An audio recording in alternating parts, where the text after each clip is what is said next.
here at Barry Goldwater High School, so thank you for that.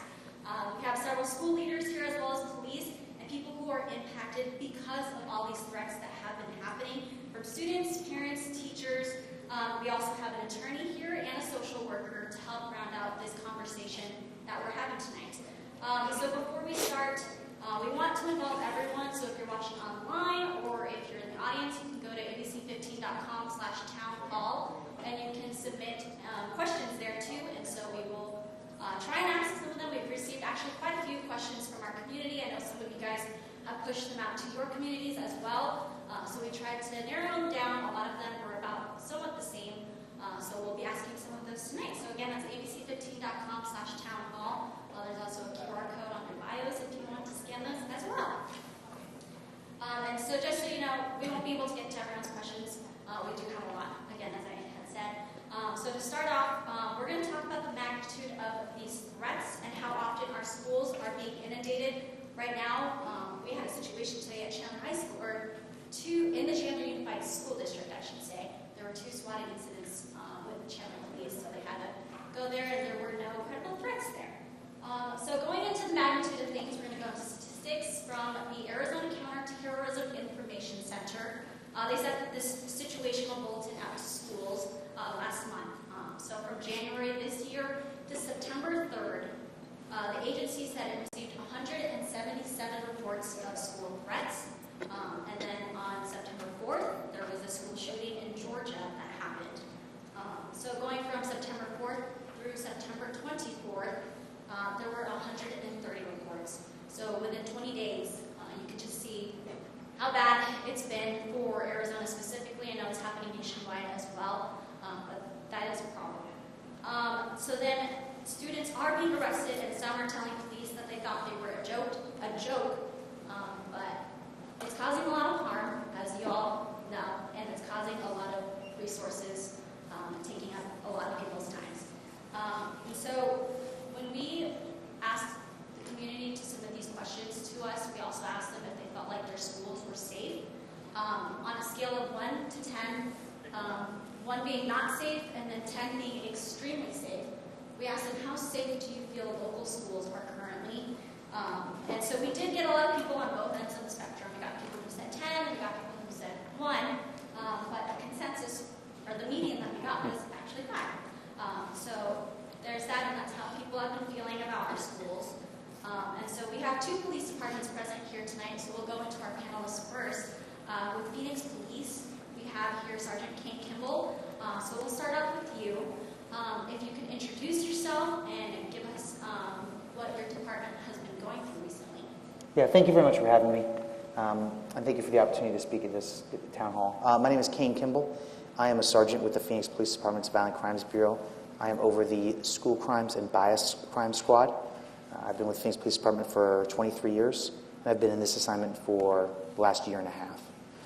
So, excuse me, we saw, as it relates to the recent uptick in school threats, that was an exponential increase. It was more than double any month that we've ever had, and we've tracked them for at least the last 5 years. And so it's a time-consuming process to look at all these different school threats as they come in. One of the things the questions that we get most often is, are these threats credible? Because that's what parents want to know, that's what schools want to know. And what I tell them is they're all credible until we rule them not to be. We're not going to take the safety of our kids for granted, and we're going to do everything we can to make sure that that school is a safe environment for them, and we're going to investigate those as fully as we can. One of the things that I would say is, and I've told this to people all over the place, is that the vast majority of school threats, and I imagine that the Arizona Counterterrorism Task Force, these are the numbers that are reported to them, are the same. The vast majority of school threats are an emotional outburst, a one-time emotional outburst from a kid who says something they don't mean in school. Because of mandatory reporter laws, they have to report them. Schools don't desire prosecution, and it is handled often with in-school discipline and probably counseling. So that's the vast majority of them. The ones that we get most concerned about are the unknown, the person who's reaching out through the nameless screen to instill terror in our communities. And those are the ones that we seem to be talking about here today specifically, but those are not really the majority of the ones. They're the ones that we all see, but I'm sure the teachers can tell you they see more than just the ones that are pushed out to the media or to public. Thank you, Sergeant Kimball. So we also have Commander Cindy Ewer here with the Apache Police Department. Can you introduce yourself and talk about how the threats have been impacting your department? Yeah, so my name is Cindy Ewer. I'm a commander currently over our Criminal Investigations Division. That's also includes our school resource officers, where we have 7 school resource officers within our city limits. Pretty much every school that we have within our city limits does have a school resource officer, which is a great benefit to us, and our goal is to get all of our schools by the end of next year.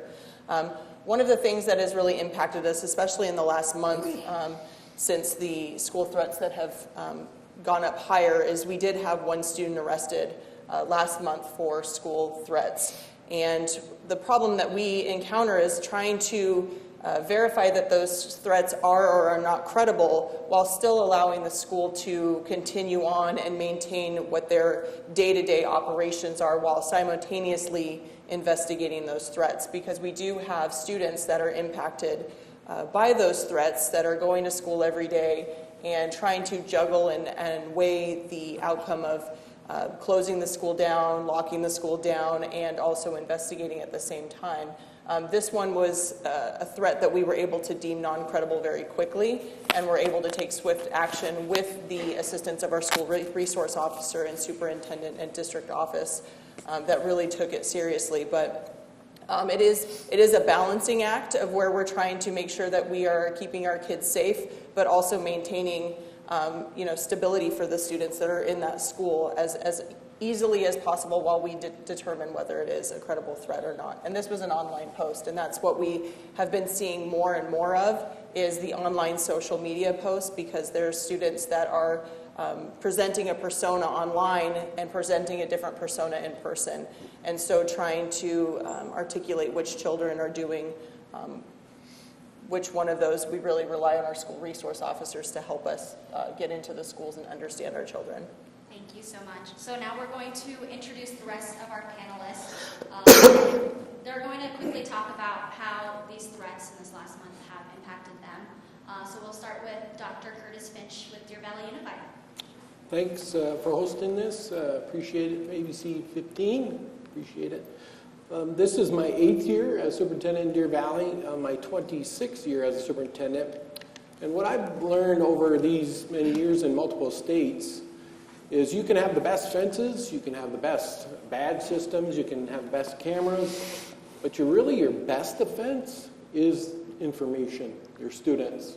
And that culture that you build with the students and the staff to say it's not going to happen here. If we see a student that needs help, we'll report it. If we see something, we're going to say something. And that's your best defense, is information. Thank you. To Dr. Menzel. Good afternoon. Scott Menzel, Superintendent, Scottsdale Unified School District. And we've had no shortage of social media hoax threats. And more recently, at Chaparral High School, we had a swatting incident. And one of the things that was really significant about that is that our police department works very closely with the school district. And when they got the 911 call that there was someone who had taken hostages in a bathroom, the phone pinged to the bathroom in Chaparral, and 40 officers descended very quickly on the high school. They did not find any gunmen. There were no hostages, and they did multiple sweeps of the campus. But you have students who were locked down, sheltered in place with the protocols that we've practiced, unfortunately doing that in order to ensure their safety and well-being. And thankfully, this was a threat that originated not even in this country, but in Pakistan. But with the technology that's available, they could make the ping look like it was coming from a bathroom in our schools. But the police department, in partnership with the school, has assured our families and our students and our staff that they will treat every threat the same way, because until we know that it's not credible, we are going to assume it is credible so that we can respond in a timely manner to neutralize any threat on our campuses. So the police chief likes to say it's important to be vigilant, but hypervigilance can't be maintained over time. So it's about creating the right culture and climate, and I would echo what Dr. Finch said, that it's about those relationships. It's about seeing something, saying something. It's about reporting, not reposting, and building the right kind of culture so that we have the learning environment that our students and staff need. Thank you, Dr. Reynolds. Hi, Jason Reynolds, Paradise Valley Unified School District. I echo the same comments. The relationships are so important, and the relationships that we have between our students and our staff are absolutely critical to school safety. One of the things that we've really been focused on, and I really appreciate the comments earlier, this is not a one district issue. It's not a one school issue, right? This isn't a Phoenix issue, right? We're seeing these things across Arizona. We're seeing them across our country. And as you mentioned, some of the threats can even come from outside of our country. And so it is so absolutely critical that we involve our entire community in solving this issue. It impacts every single one of us, regardless of whether you have children in our schools or not, whether you are a teacher in our schools, whether you are law enforcement. So we really have been talking a lot about how we can engage our community to work together to make sure that we can ensure that these threats are mitigated, that we can educate our students, educate our community so that they don't happen again. Thank you, Dr. Reynolds. Dr. Perez. Thank you. Again, I'm going to echo a lot of the things that have already been said, but one of the biggest things and challenges that our school districts face when these threats are coming about is the attendance issues that we have with many of our students who are now being pulled from our schools. There's also the social, emotional, and mental impact that brings about, not only with the scholars, but with our teachers and all staff members at the school site who have to deal with these threats. So one of the big things that we do is we work collaboratively with our Phoenix Police Department and our SROs and SSOs that are on our campuses. We have 20 campuses, school sites at the Cartwright School District. And we're very proud that we have officers at each one of those school sites. So it's working together, it's really communicating and supporting each other, and also communicating with our parents. Cartwright did hold a forum just like this a couple of weeks ago, and we just, again, wanted to reach out to our community, our parents, and let them know that we are working, taking every single one of these threats seriously, and we do a thorough investigation with every single one of those threats comes to us. Thank you, Dr. Perez. So we'll go on to Melissa Germscheid, who's a teacher with Tolleson Union High School District. My students deal with the reality that school safety is something that can be reached at any point.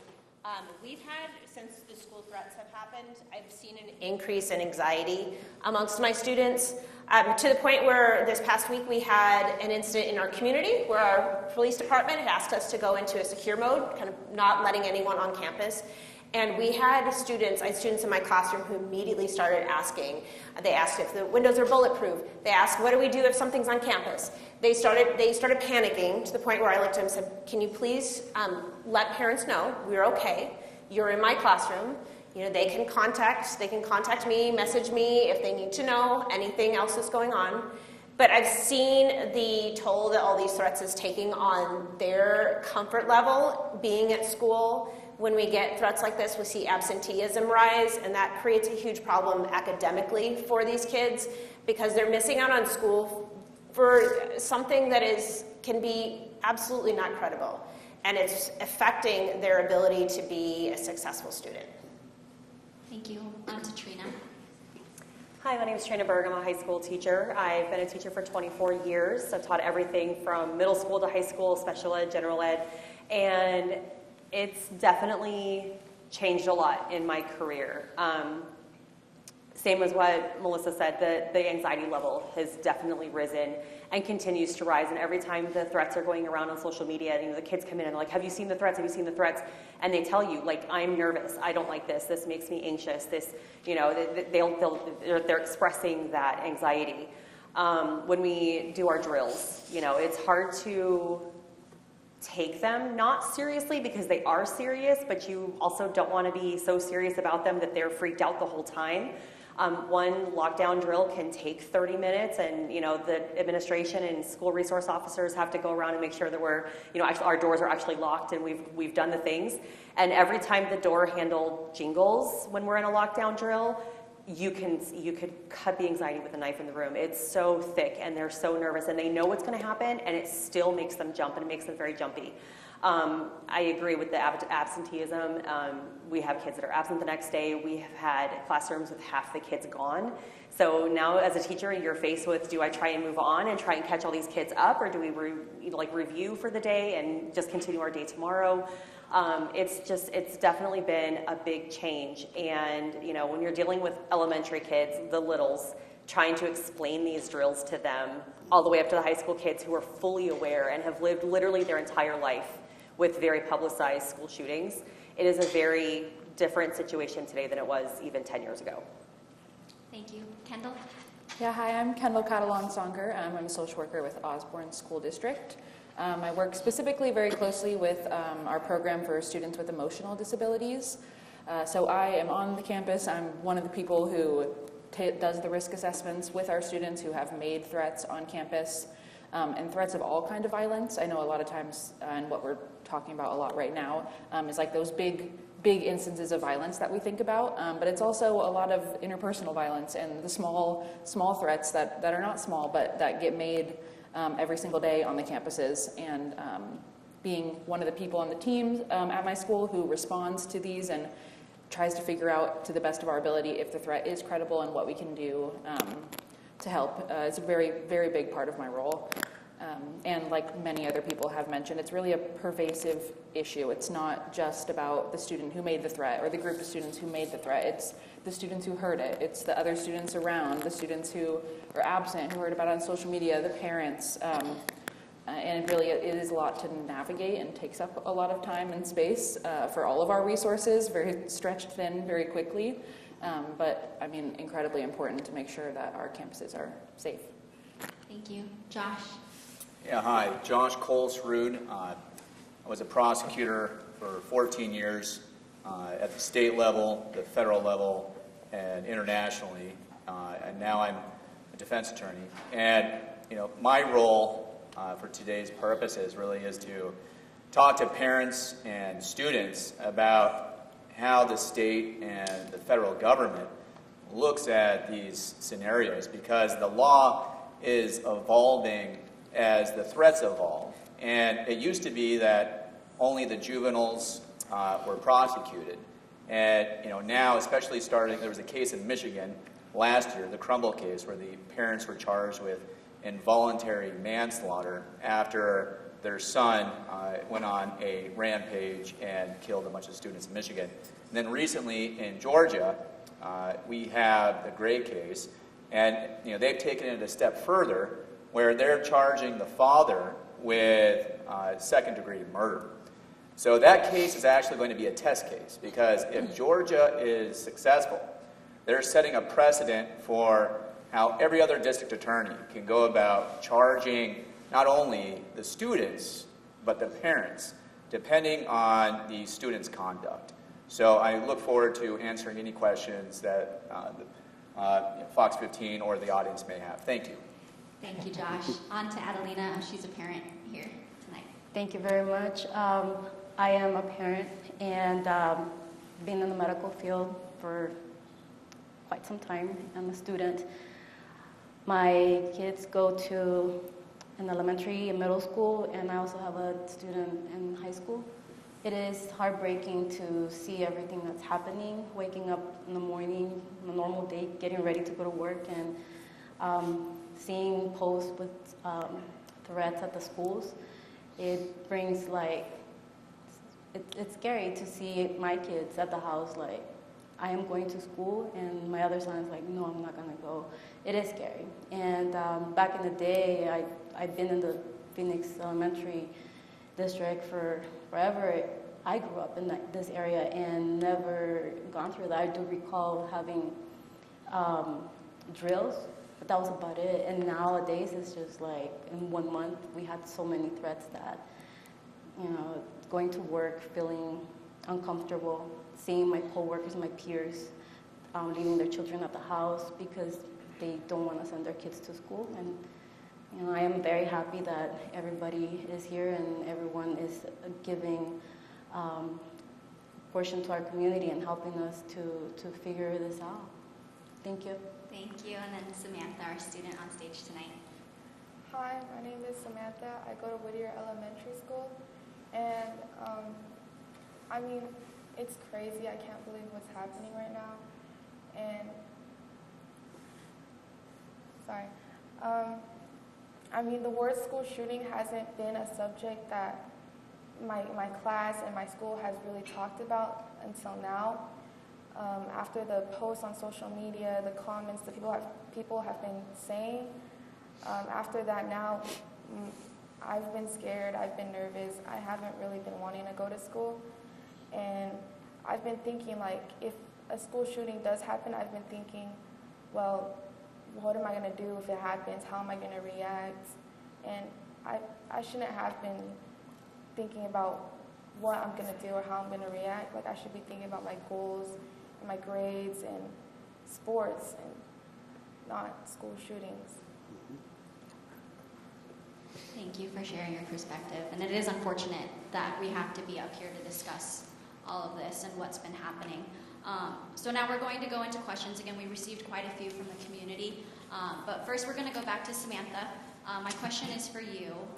We want to hear about your perspective in being a student. What are you guys going through right now that in this situation, right, with school threats? Why do you think your peers are reposting this stuff or even making these threats? Or what goes through your mind mentally with everything that's happening? I feel like the repost and the sharing, I feel like it's going around because, I mean, there's many reasons, like maybe the kids just want to like let other students know what's going on and spreading it so people know that school shootings are happening and what to do, or they could be reposting stuff as a bad way, you know. So I guess let's back up a little bit. We're going to go to anyone with the school district or police. How do you guys work together to ensure schools are safe? Do you guys train often together? How often does that happen? Are there drills that you guys go through? Any one of you who want to raise your hand and answer this question? So we work regularly with our police department. So our director of security, along with the lead SRO, and we have SROs in our high schools and middle schools, they're in constant contact. So daily, we do active shooter drills together. Every other year is typically our cadence for the larger scale drills. But after every incident, we do an after-action review. So we take the time to say, what did we learn from this incident? What went well and where could we improve? We know that part of it's the technical aspect of ensuring that our campuses are safe. Part of it is how do we communicate and responding in real time to any threat. Also, to the point of what students see and feel and hear, that concern is real. But how we communicate that information with adults is really important so that we don't exacerbate the problem. So when it gets reposted, then it takes longer for the police to find out where it really started. But the Real-Time Crime Center in Scottsdale, they do a really good job of quickly identifying where the source of the information is coming from. And in partnership with Phoenix PD and others, they're always having conversation about where did this originate. And so we lean heavily on law enforcement, but we also rely on our own security staff, our teachers, our parents to be part of the solution, to constantly watch where there might be some area of concern and report that to the appropriate individual so that we can investigate properly. So let me go to, did you want to add something? Oh, I was just going to add that, we all of us work with our local law enforcement agencies, our municipal police departments for the preventative side, but we also work in many cases with our law enforcement agencies to provide venues at nighttime or on a weekend so that our police force can come in and do their training on how they might react to a situation. So let me ask Sergeant Kimball this, right? Every school district is different. You guys all have different lockdown drills, you have different layouts. So in Phoenix Police, you obviously cover a large area. How do you guys work with all these school districts to figure out what the best case scenario is for each campus? Yeah, so those are challenges. We have several school resource officer sergeants who have taken the point in trying to consolidate mapping systems so they're available for responding units if there is an emergency when they need to search a school. We have developed plans in place for a point person to be able to provide information to the first responding unit so that if there is a search or a lockdown that needs to take place, there is that real-time communication to responding units. And that's an evolving process. I mean, one of the challenges that Phoenix PD has had specifically is we don't necessarily have all the personnel that we would like to have to outfit every single school in the city of Phoenix with a school resource officer. We don't have that. So there are other schools like the Cartwright District that has school safety program officers. And so what we have done in my particular unit is we recognize that that is something that the community needs, and it's something the community demands and deserves, is our children feeling safe in schools. So we offer ongoing education in the school safety program and the school resource officer program every year to continue their education in terms of school safety protocols, investigative procedures to help streamline these processes. So we try to continually have an evolving relationship with these school districts so that there aren't those gaps. Thank you. I'm going to refer this next question to Commander Earward. How do you guys determine if a threat is credible or not? Yeah, there's a different ways depending on how the threat is received. You know, if the threat is received where we actually have access to the threat, there's verbal threats where people hear of other threats going on. And so really trying to work with the individual that's reporting the threat, if we can get our hands on where the original post came from, if it's Instagram, and working through those social media organizations to preserve the data is very important because that gives us the ability to go back and research and look where this came from. I really wholeheartedly believe that the school safety with our students starts long before the threats are ever received. So our school resource officers that are watching the students, they get to know our students on a case name basis. And so that way they observe behavior long before it starts. So trying to determine if we have an idea of which student is, get with that school resource officer and say, hey, what is that student's behavior? What is their previous history at the school working with the administrative staff? And then trying to develop on, do they have access to whatever it is that they're threatening to do? Do they have the ability to do that? What does the home life look? Talk to the parents, talk to whoever is living at home with those students, but also assessing the other children in the home. We've had some threats that have been made by one student, but another student in the home is using their phone. So trying to make sure that when we think it's this student or this student's device, that we're actually making sure it's that student and not a sibling that's using their phone. So there's a lot that goes into it, working with our federal partners or other law enforcement partners. We have an East Valley team that meets quarterly where they go and they talk about trends and things that they're seeing. So really staying up to date on resources and using our networking to ask Phoenix for help for technology resources because we are a smaller agency. And so we really do rely on those partnerships. So I have another question. This is from a parent named Cynthia. She talked about there being an increase in punishments recently.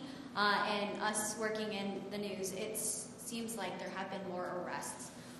So in the police realm, do you feel like you guys are cracking down more on these threats and arresting more, I guess, students? Well, I can address part of that, I think. So I think that there have always been repercussions. I think lately, agencies have become more vocal about trying to provide closure to communities about there are repercussions. Whereas in the past, we don't necessarily want to show that there are criminal repercussions for children who may make bad decisions. But then there's always the question with the community, whatever happened with that threat? So now we're pushing out some more of that information. Now, as to why there's been many more arrests lately, it's also because there's been so many more threats. So when you have an exponential increase in the amount of threats, you're going to have, if you're doing the same level of work, you're going to have an exponential increase in the amount of arrests. So while I would imagine the ratio is probably fairly similar, we are doing much more in terms of pushing out that information and making sure that the community knows that there are repercussions to these actions and that there have been so many more. So let me go to Kendall now, our social worker. What are the ramifications that students face if they get arrested, I guess down the road, right, as they grow up? Yeah, I mean, a lot of ramifications for sure. It starts at school with their peers and the peer interactions. I think somebody mentioned before, just kind of all the, not only the student who made the threat, but also the peer group that they're in. Maybe somebody told on them, quote unquote, for making that threat. That kind of like, it breaks down their peer group, and that can kind of start them on a path, unfortunately, toward more violence, toward having less of a support system. Maybe the absenteeism, of course, grows.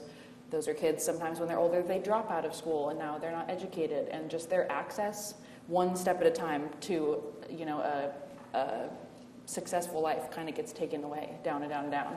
And the earlier that starts, the more ramifications there's going to be. Like if these threats are beginning in elementary school, middle school age versus high school, college age. Just the effects that it has on them, I think, is exponentially greater. So when you have, both sides of the spectrum, right, you have to crack down on this stuff, zero tolerance, but then you have the mental health aspect of these students as well. I don't know if anyone can answer this, but what solutions do we have to be able to stop that? I'll jump in there. And I would say it's probably true in everyone's school district. We have made an effort probably in the last 5 to 7 years actually teaching social skills and about how to manage your own stress, how to work with other students, how to respond to these types of situations to lower your anxiety. Because obviously social media is a major problem. So we need to teach kids how to use it properly, how to obviously not repost, because that just creates more anxiety. So I think the school districts in general have shifted and put more of a focus on it. I call it, instead of giving a kid a fish, we teach them how to fish. So they can, because we don't have enough resources to give every kid their own personal guard. So they have to learn how to, or their own personal social worker. They need to learn how to start regulating themselves, recognizing when they're getting stressed, talking to other people, talking to their counselor, talking to their friends. So school districts in general are moving more towards this essential life skill of your own social awareness and how you can improve yourself and monitor yourself and help your friends. And again, as I said at the beginning, the best defense in all of this is for your friends. And you're willing to step in and say, hey, Johnny needs help, and you need to tell an adult so we can get Johnny help before something happens. So we received a lot of questions about mental health as well from our community, from teachers, parents. Do you guys feel like you're offering enough mental health support? And I know that funding is an issue, as we've covered in the state, and the ESSER dollars with COVID have also gone away as well. How do you feel like you can get more mental health help in schools? Well, one of the things is being innovative, again, looking from outside of the box on how we can support our students. One of the things at Cartwright was we created a new position, which is a mental health coordinator, who specifically works with our local universities in bringing in social worker interns who need to complete their practicum hours at our school sites. And we currently have 13 interns that come to our schools and support our counselors with group counseling with students and other little things where they can support those students and help them with their self-regulation skills and all of those other little things that we need to support our students with. So thinking that way is one way of getting social worker interns into our school sites. So one question we also received through our portal asking about funding, right? Are any of you guys in discussion with lawmakers and trying to figure out how to stop these threats or increase mental health help? Well, we usually get the most help when it's political season. So that's true. Many years that I've been doing this, so it usually goes in cycles. As you know, Arizona's 50th in the nation for support for students. So that, and you can't squeeze blood out of a turnip. So if you're not getting the resources, eventually the kids are not getting the help. So we have to be creative, just like he mentioned, working with universities to get more bodies in there to help students. That's a program that I'm sure all of us do, those kinds of things, where you're actually getting more resources from the community without the big expense. But the legislature, they have a different plan than we do, and so we're number 50th for a reason, and unfortunately we're paying for it in relationship to our students. I'm going to go on to another question from Sarah, a parent who lives in Glendale.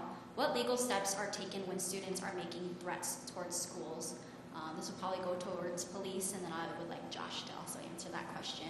And I also wonder if when students are resharing posts, can they also be implicated in a crime? Yeah, thank you. So one of the, I'll take the first, let me just address the last part first. So there is no doubt that reposting causes significant harm. And I think you made a good point, is that there is certainly the thought that students are trying to notify other people. And this is a threat that's going on around the schools. But what I've seen, I'm sure you've seen this too, is somebody will take a screenshot of that post, add their own little tag, and then, so I have a child who goes to Deer Valley Unified School District. And there was a threat that came out last year where it was clearly a threat not targeting DVUSD. But somebody took a screenshot of it and then added the tagline over it, "Oh no, now they're coming to DVUSD," which created shockwaves through DVUSD. So while yes, there is that thought process, there is the warning that they're trying to let people know, which is one of the things that I thought Tolleson did a fantastic job about 2 years ago. They started this, the first time I ever heard about it, is the report, don't repost. It's the first time I heard about it. That is pivotal towards not spreading the fear and to narrowing the scope of criminal investigations. Now, to go back to the first question is, what is the law enforcement response to it, and how does this go? So it depends on the threat. I mean honestly, as I said earlier, 80% of the reported school threats are isolated emotional outbursts where law enforcement intervention is not necessary and probably not needed. It's probably a mental health issue. It's a situation where a child is exasperated, and so sometimes law enforcement interaction is not what's appropriate there. And so that is mainly handled at a disciplinary level with the school district and some sort of counseling along those lines. When we get to the issue where it becomes a terroristic threat, which is kind of what we're talking about here, that's basically the criminal code, making a terroristic threat.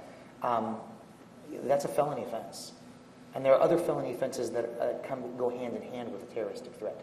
So right now, our policy is, if we have a school that wishes to prosecute and we have probable cause to make an arrest on terroristic threat, that kid will be referred to JCC. And then they'll have to deal with working through the consequences. Now, when I say that, that's not always the worst thing. I mean, it sounds like it's the worst thing, but there are other services that are sometimes available within the framework of the legal system that might not be available to parents who are in a situation that they don't have access to some of those services.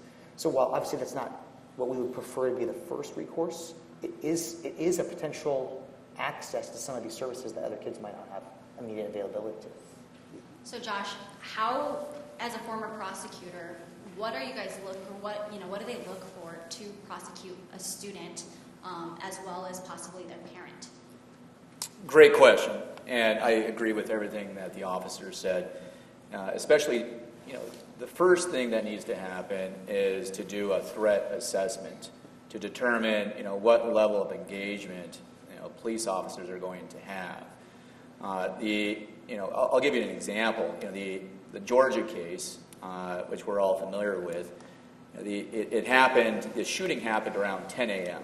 And, obviously there was a threat level that was extremely high, and I was very impressed with the response. The police officers in that case had a signed search warrant and were searching the father's house within 45 minutes. And they were right on the ball of what they needed to do during their investigation.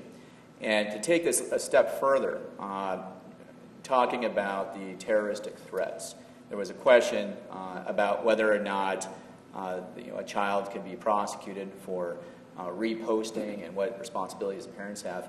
It depends on what the child knew or should have known when they reposted the threat. If they knew that it was false when they reposted it, they can certainly be charged under accomplice liability. So definitely there is some criminal liability there. Also, when somebody's charged as a juvenile, the Maricopa County Attorney's Office has the authority to charge them as adults. And that carries with it significant consequences. We're talking about, there are ranges of criminal penalties that are applicable here, from everything from a misdemeanor all the way up to first-degree murder.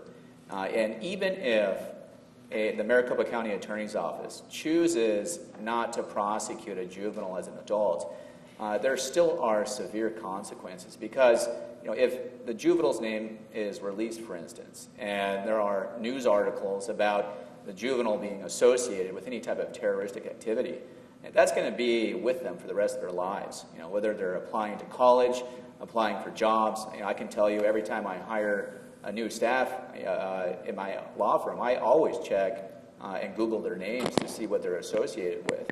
And that doesn't go away ever. And so there's some severe consequences. And right now, law enforcement and prosecutors' offices are taking a new look at making parents more responsible for their children's actions. And the reason being is it kind of takes the responsibility away from officials by putting it back into parents' hands. So if you look at the Georgia case, one of the things that was beneficial for the police officers and the FBI was charging the father, because they're saying that he was responsible and that he should have known better, even though the FBI also knew about the terroristic threats and also sent a deputy with no information to interview the father. They basically have given up any responsibility because they put it all on the father. Thank you. Can I just add one more Yes, thing, too? go ahead. And we're talking about parental responsibility, and I think that's an important aspect of it, too. Arizona State Legislature passed a law, I want to say 2 years ago or so, that can hold parents civilly liable for law enforcement agencies recouping the costs of an investigation. It's fairly new. So there is a law that caps that civil liability at $10,000. So if we recently had one at Sierra Linda, where it was a massive evacuation, we had hundreds of students evacuated, we had teams of officers going in there doing a building-to-building search. And so that's the type of investigation where potentially the Phoenix Police Department could civilly try to recoup the cost of a false terroristic threat. And obviously the parent's going to be the person who's responsible for that. So that's another reason for parents to kind of be aware of the presence and the content their children are putting out on social media. Yep. Thank you. So we're going to go on to talking about lockdown drills. Again, every school district has its own protocols that they go through. I'm going to go to Samantha first. What's it like for you when you guys go through these lockdowns, whether it's real or not real? Well, most of the students, we all have different reactions. Like, some people would find it funny, some people would be scared, some people would ask questions like, Miss, is this real? But me personally, I would have so many emotions in the moment. I'd be asking myself so many questions. But the lockdowns for us, I feel like the teachers handle it really good. Like, they do their job, they work fast, quickly. They close the doors, lock the doors, cover the windows. They do everything to keep us safe, which I think the lockdowns for us is good, and they do what they can to keep us safe. So there are different types of lockdowns as well, right? You have soft lockdowns and hard lockdowns. Do you guys tell the students or staff that this is real or not? Yeah, we do our best to make sure that our students and staff understand that this is a drill versus the real thing. I think where we get into that difficult area is when we're contacted by one of our local law enforcement agencies that there's something happening in the community that doesn't really impact necessarily going to impact the school, but it is impacting the surrounding community, and so we go into that lockdown. One of the really interesting things that we learned, I have, and we probably all have avenues for students to be able to provide us input, but I have an advisory team of students, and one of the things that they shared with me this recently over the last month was that we can do, as teachers, as schools, as administrators, a better job at helping students process, right, when something like that happens. I think sometimes, it starts to become the norm. We can't let that happen, right? We have to understand that any time, either with a drill, whether it's something happening in our community, that students are really needing us to help them. Teachers need, right? Principals need that support. And so how do we do a better job supporting our school communities when we have to do something like that and help them process what that means and build that confidence back that school is safe. It's the safest place they can be. So there's a balance here, right? So Karina, a student in Tolleson, asked if schools plan to have more realistic drills. But then another parent in Mesa says it might be irresponsible to put students through active shooter drills because then it could give a blueprint to a student who may have ill intentions. Where is the balance here? So we wrestled with that question when we did our last active shooter drill with multiple police departments, healthcare, first responders, fire department, EMS, and school. We had some students who signed up to participate. There was always this concern about, are you creating some trauma or some other unintended consequences? But we went into it with a disclaimer on the front end, and we were prepared to provide support on the back end for any student who participated. Doing that whole school, I think, would be a concern. The lockdowns are important. We've actually differentiated in terms of we don't do soft lockdown and hard lockdown anymore. We'll do a shelter in place because a lockdown needs to be a lockdown, no confusion about it, and that's called and be called by anyone on our campus when there's an imminent threat or a potential imminent threat to ensure the safety and well-being of our students. A shelter in place would be if there's something happening in the neighborhood. We want to have our guard up, but we're going to continue going on with the instructional program. Lockdown, you're not going on with an instructional program. You're taking all of those preventative measures. So I think it's important to do the active drills. We learned a lot 2 years ago when we engaged with law enforcement, including their access to our cameras in real time, helped neutralize the threat. What was planned for a multi-hour event was over within a few minutes because the police access to our cameras in real time allowed them to respond and neutralize the threat in very short order. So those are the kinds of things we learned. So I think it's really important to have those, but also balance. You don't want to create more trauma for those who are participating in the process. Teachers, how is the classroom after you guys have a lockdown, whether it's real or not? Are the students able to learn again? It's tense. I was going to add, I was in the classroom interning on April 20th, 1999, and so started teaching right after that and have been through every type of drill. And the one thing I've been thankful for above and beyond has been our local police department has worked really well with staff on campuses to make sure that we are aware of what is going on and to make sure that our students are safe. But our students don't necessarily see that. And so after we have any sort of lockdown, the kids, my students are 14, 15, they are chronically online. So if there is anything, we went into secure mode the other day, they immediately picked up phones and they're looking and they're trying to figure out what's going on. And they're finding pictures of whatever, somebody's taking pictures out the window so they can see what the police department is doing. So after we have an actual lockdown or a lockdown drill, they are in that mode. They want to know what's going on. They're panicking. They want to know that everyone's okay. They want to hear from their friends in whatever classroom. They want to hear from their parents. There is no getting them back to quote-unquote normal after that happens. They're in this fight or flight mode, and they just can't regulate themselves again to kind of get back to a normal mode. Trina, do you have anything to add? I would echo a lot of the same things. It depends too. Like when we know that there's going to be a drill, fire drill, lockdown drill, shelter in place, like we tend to, like that's, everyone knows that we're going to have these drills. So the kids come in and they know, like, okay, I'm going to have this drill. This is the procedure, and we practice it so that it becomes muscle memory. It's the random ones when we're in the middle of the day and it's just announced, shelter in place. That's when the anxiety kicks into overdrive, and they don't know. And like my classroom, I collect cell phones, so they don't have their cell phone on them unless they've given me a fake one, which of course happens.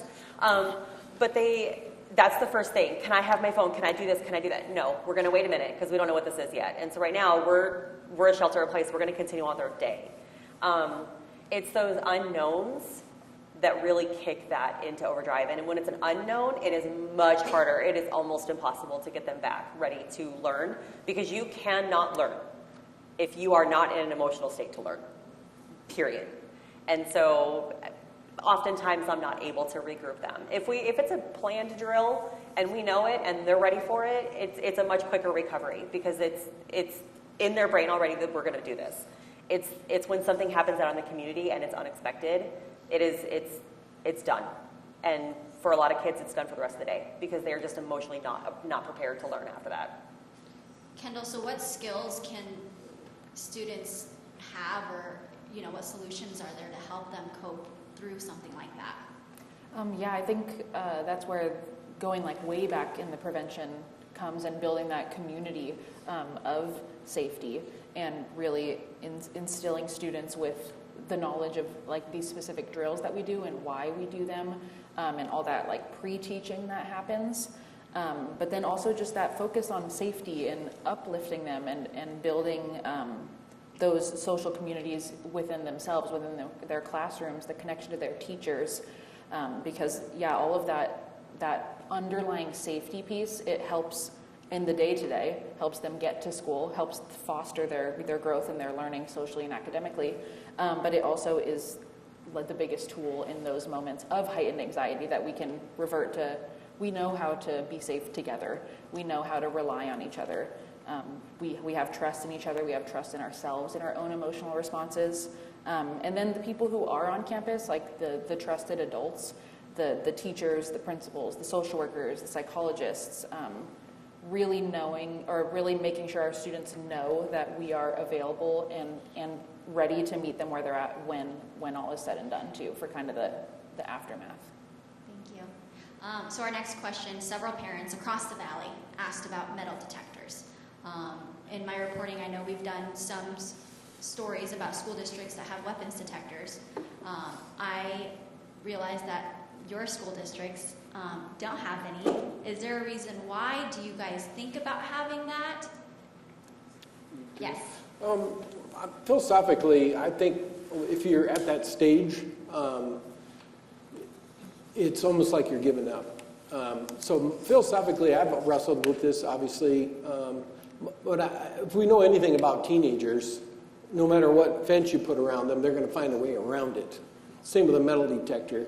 If you look at all the shooting incidents at schools for the last decade, people knew about it before it happened. So information would have been way more valuable than more officers, better fences, metal detectors, all the above. If a kid is struggling mentally and is at that stage, we need to know about it before it starts. So a metal detector, in my mind, yes, I know some school districts do that. I'm not there yet. I just don't think that that's the right move to do. Of course, if you're having a lot of incidences or kids are showing up with weapons, then obviously I'll change my philosophy. But in general, I really believe that if you create a welcoming, loving, sharing culture where we think about the kids before they get to that state, then you won't need the metal detectors. Any other school leaders want to add on to that? We've piloted a few different. So metal detectors detect everything, which takes a lot of time, and it may not be a threat. We might find vapes or other things, but that takes a lot of time. Weapons detection, there's some sophistication in the technology, but it's still evolving. It's also not foolproof. And to Dr. Finch's point, someone who has bad intentions can find other ways around that system. So it's about the communication and the process that we have to make sure that we're leveraging the other things that are human-based. making sure your doors are locked, that your gates are always manned, that they're not propped open. Those are the vulnerabilities that can be avoided, and those are far more important. So we haven't said no to considering that at some point, but we also believe that the other strategies are far more effective in the long term than just having that. And quite frankly, having a weapons detection system where people go through one entrance to be able to get there might create a false sense of security. We need people to be vigilant all the time, and if they let their guard down because they think that's going to catch everything when in fact it probably won't, that's where we have vulnerabilities that are increased. Adelina, as a parent, how would you feel about your school, your student's school possibly having one or not? Thank you. So several things kind of were going through my head when you mentioned that. I started thinking that would be a great idea, but at the same time, I believe that us as parents, we have a big responsibility at our house to give all this information to our kids, to give them the values and like everything that we need to show them, to give them trust so they can trust us and talk with us before they can get to the point of making a threat. I believe that it will be beneficial, but at the same time, it's like all of them here are making everything that they can to prevent, to have the safety measures, to do everything, but also us as parents, we should be talking more with our kids, being more involved. And I know that many things can make changes in our kids' point of view. There's so many things I can think of. I can think of family disintegration. I can think about safety and education, about guns. And I feel that if we don't talk with our children, with our teens, sometimes it can get out of our hands too late. And, you know, I'm thankful that the schools do have social workers and letting our kids know, you know, you can trust like me or legal guardians or anyone in your school how you feel. And we're talking with their friends. And if their friends know something, you know, that friend to speak up to an older person at their school and report things. And that's all that I have. School leaders, do you feel like there should be a uniform approach to school safety with all districts? I think we've done a better job over the last few years, really working with our safety experts to try to create some more uniformity. There's a challenge with that. Every district is different. Every school is district. As you pointed out earlier, the footprint of every school is different. And so it's hard to get every single school or every single district to respond exactly the same. But we all use similar agencies to be able to help us do that. And at our, I think you're Scottsdale, but Phoenix, the Phoenix Police Department is just an exceptional resource for us, and they do an excellent job in working with every single district to meet our needs, our students' needs, but also to provide that level of expertise to do the very best to protect our kids and our staff. I would agree with Dr. Reynolds, but I would say there is something that's fundamentally lacking, and that is some communities are willing to invest. And in Scottsdale, we have taxpayers who have said yes, and we were able to retrofit all of our front offices and provide a safe perimeter and implement security measures. Some communities don't have voters who have been willing to say yes, and school security shouldn't be subject to that variability. So I believe that part of the system should be a state investment so that it's not a matter of whether or not local voters are willing to support it, but that every child is able to go to a safe school. So for those who don't know, right, so all of your safety measures are done through a bond, is that correct?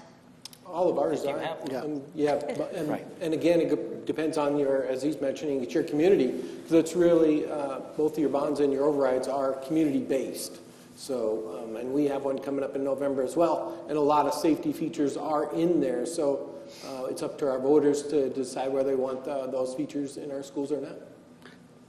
Yeah, and I was going to say the same thing. I mean, you can see the difference in certain schools. Perimeter fencing, single point of entry, doors, screening on that fencing. All of those are some of the things that many of the school districts have already incorporated as a way to be that proactive part of it. So you do see some of those schools that do have it, some of them that don't, but it is, again, something that our community members have to vote for the funding to have those safety measures. So moving on to another question, I received a question from Thomas. He's a teacher in Phoenix. He has several questions actually regarding how teachers are taking on responsibilities regarding safety. So going to our teachers, how do you feel about the current safety expectations of your jobs when you are there to educate? It's a lot. I started teaching 24 years ago, and the amount of things have been added to my plate since I started are astronomical. And having people on campuses like behavior interventionists, mental health counselors, social workers, SROs, school safety officers, that makes a huge difference. Because that means that it's not all on teachers to do that, to ensure the safety. We're busy building culture within our classrooms and making sure that our students are learning. We're also teaching them critical thinking so that when they come across a post, they can think before they do anything with it, and hopefully make the decision to tell a trusted adult. Having more trusted adults on campuses, which are paid for things like M&O overrides, having more adults on campuses makes a huge difference to the amount of work that I'm expected to do in the classroom. Trina? I'm going to try not to sound soapboxy, but when we talk about school funding as a whole, I get the question a lot, like, how much is enough? Like, what would you consider fully funded? Not being at the bottom of funding, for one. But I think one thing is when parents have lived here in Arizona for a long time and their kids have gone to school here, they, unfortunately, I think that 34 kids in a classroom is very normal. And when you look at the country, it is very not normal.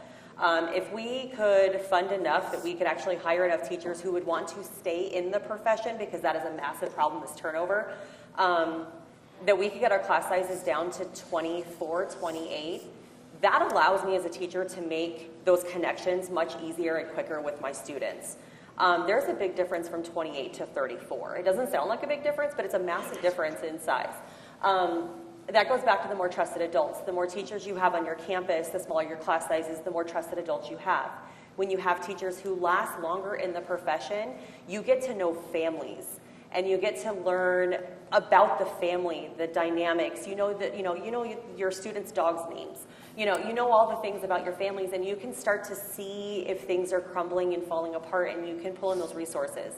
Having social workers that are paid for, that we have access to, having those SROs, which, again, back to, we would love to have an SRO on every campus, but there are not enough police officers either.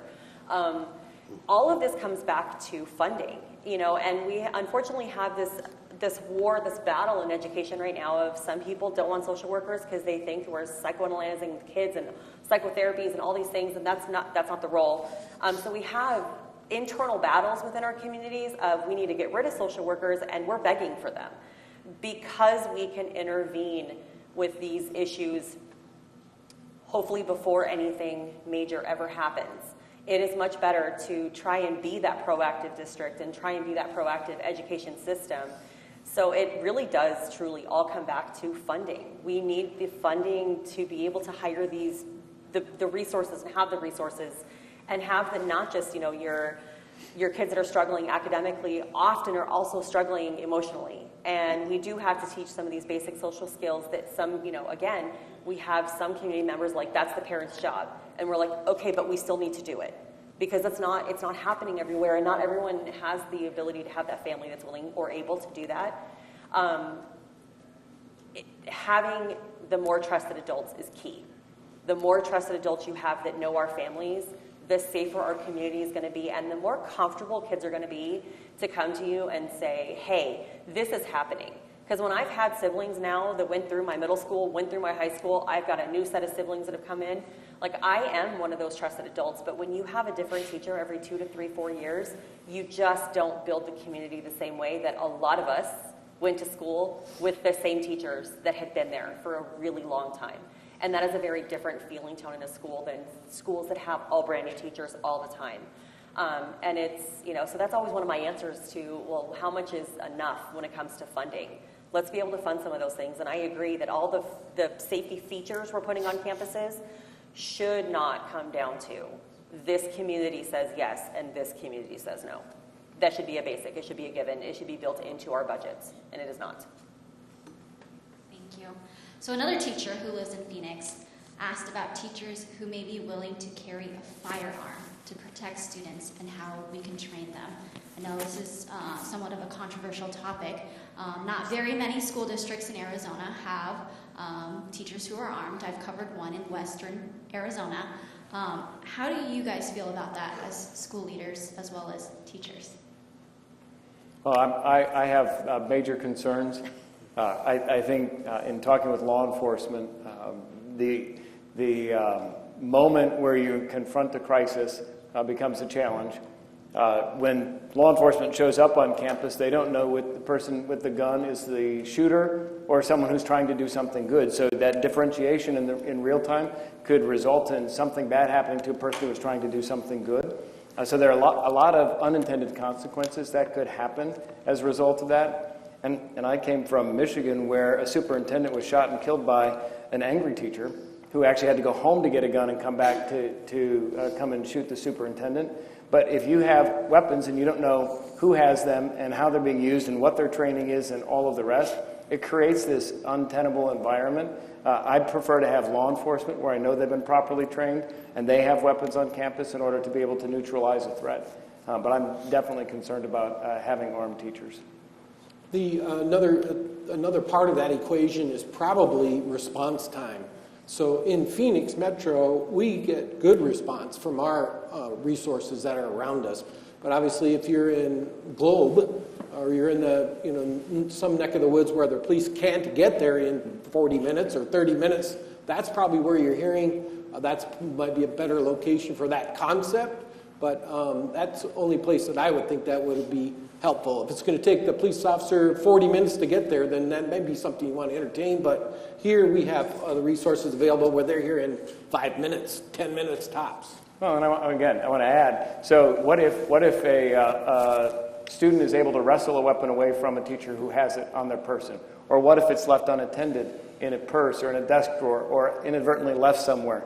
We've had incidences where even law enforcement have left a weapon on the back of a toilet seat somewhere and someone else found it. This is, again, in another state. But those create additional vulnerabilities that don't exist now because we're knowingly inviting those on our campus.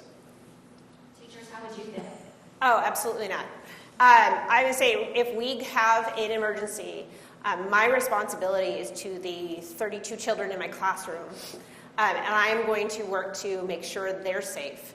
That should be my primary responsibility. It should not be for me to get involved in a law enforcement role, because quite honestly, I need to make sure those 32 kids remain safe and that I can get them home to their families that day.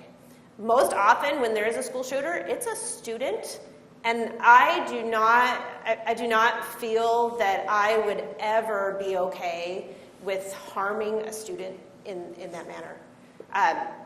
No, the day that I am told I need to carry a weapon is the day that I turn in my resignation. Elise, how would you respond to this question of teachers who possibly want to carry? Would that cause an issue for you guys as well, or is that a training situation as well? Yeah, absolutely. I think they brought up really great points as far as who's carrying a weapon and who's not carrying a weapon. Just this week, we've been doing training with some of our SROs on doing solo officer response to active aggression at the schools, because we really need to get our SROs in the mindset like they're going to be it for the first couple minutes till we get additional resources on campus. But if you're going to have a teacher with a firearm engaging with somebody, are they leaving all of their students inside a classroom to run down a hallway? Like, there's a lot of logistics that go with that responsibility, in addition to having the firearm on campus. What happens to those students if that teacher does need to take action or leave the classroom to go engage? So I think there's a lot of unanswered questions, but I think it really depends on the district and the teachers. If the teachers aren't comfortable carrying firearms, then they shouldn't be carrying firearms. We don't want to put guns in positions of people that aren't comfortable with it. And so, I respect their opinion as far as they don't want to do it, and they don't feel like they're going to be comfortable even if the circumstance arises. All right, thank you. So another teacher who lives in Phoenix, let's see. Sorry, I already asked that question. Okay, so this one's from Sheila, who lives in Anthem. They're asking, I guess this will go to school leaders and police, what is the best advice for parents in case of a campus threat? We've seen parents storm to schools wanting to get their children. Is that right? What should they do? So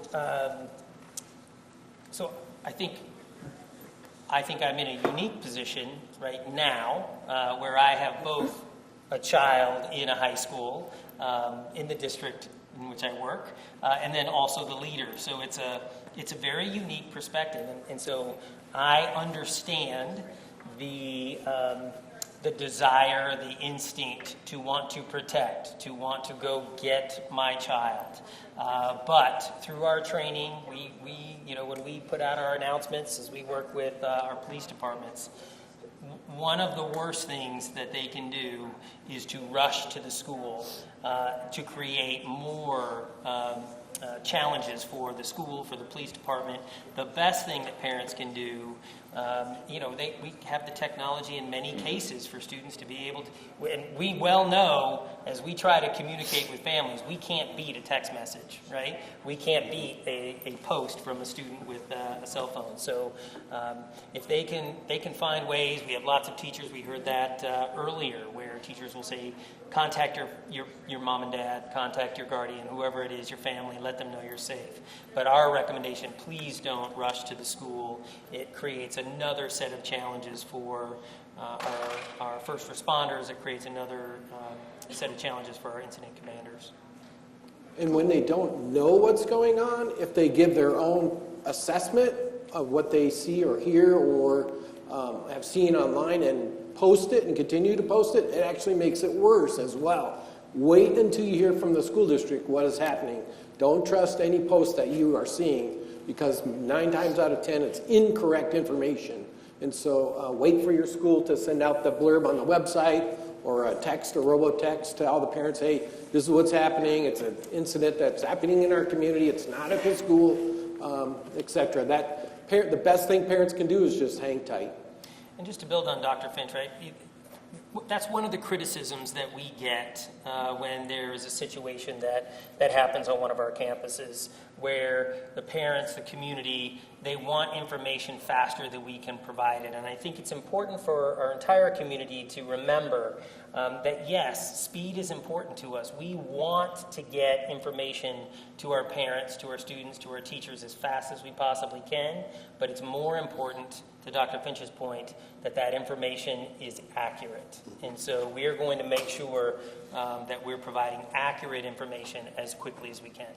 Police, and so when you are responding to a school for any situation and you see all these parents, I mean, how does that impede your response? So what I've been impressed with some of our partners that work within the city of Phoenix is they do an excellent job of communicating what is going on with the parents. And to their point, yes, it's not sometimes as timely as they would like, but they value the accuracy of what they're saying. So there was an incident about 2 years ago where it wasn't a swatting call at a school, but it had the same effect. Somebody thought there were shots fired in the school campus. And then, as is apt to do, that hit all over the parents' cell phones immediately. So parents are rushing to the school. So police resources are responding to address a potential emergency situation, and they cannot get to the school and devote resources to that because they are navigating through a traffic jam of parents who are trying to get their kids.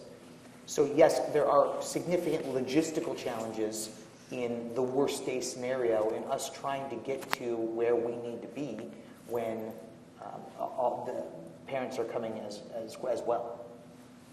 So Adelina, as a parent, how does this all resonate with you?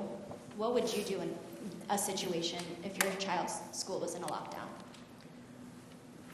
Thank you. So on September 4th, I actually received a robo text message and email notifying me that there was a lockdown at my son's high school.